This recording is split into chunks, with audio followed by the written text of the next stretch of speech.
പുതിയ വീഡിയോയിലേക്ക് ഏവർക്കും സ്വാഗതം. ഞാൻ ഇന്ന് വാങ്ങിച്ചിരിക്കുന്നത് 8 LCD റൈറ്റിംഗ് ടാബ്ലറ്റ് ആണ് ഗൈസ്. ഞാൻ ഇന്ന് വാങ്ങിച്ചിരിക്കുന്നത്.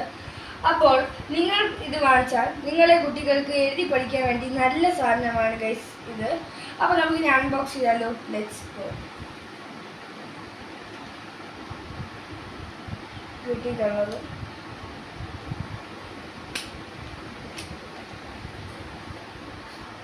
ഈ പെണ്ണ് വെച്ചാൽ നമ്മൾ എഴുതാറുള്ളൂ. എന്നിട്ട് ഇത് എറേസ് ചെയ്യാം. ഇതിലൊരു പെന്നും കിട്ടിയിട്ടുണ്ട്. പിന്നെ ഗൈസ് ഇത് ഓഫ് ആക്കണമെങ്കിൽ ഈ ബട്ടണിൽ ഇങ്ങോട്ടാക്കിയാൽ മതി, അത് ഓഫ് ആയിക്കണം ഗൈസ്. ഓൺ ആക്കണമെങ്കിൽ ഇങ്ങോട്ടാക്കാം. പിന്നെ ഈ സ്ക്രൂ ഇളക്കിയാൽ നമുക്ക് ഇതിൻ്റെ ബാറ്ററി ഉണ്ട് ഗൈസ്. ബാറ്ററി എന്നിട്ട് ഇത് ഓരോ മാസം കഴിയുമ്പോഴും ഇതിൻ്റെ ബാറ്ററി നിങ്ങൾ മാറ്റണം. Okay guys. അപ്പോൾ ഗൈസ് നിങ്ങൾക്ക് ഇതേപോലത്തെ ടാബ്ലറ്റ് നിങ്ങളുടെ കുട്ടികൾക്ക് വാങ്ങിച്ചു കൊടുക്കുക. അപ്പോൾ നമുക്ക് അടുത്ത വീഡിയോ കാണുന്നത്. ബൈ.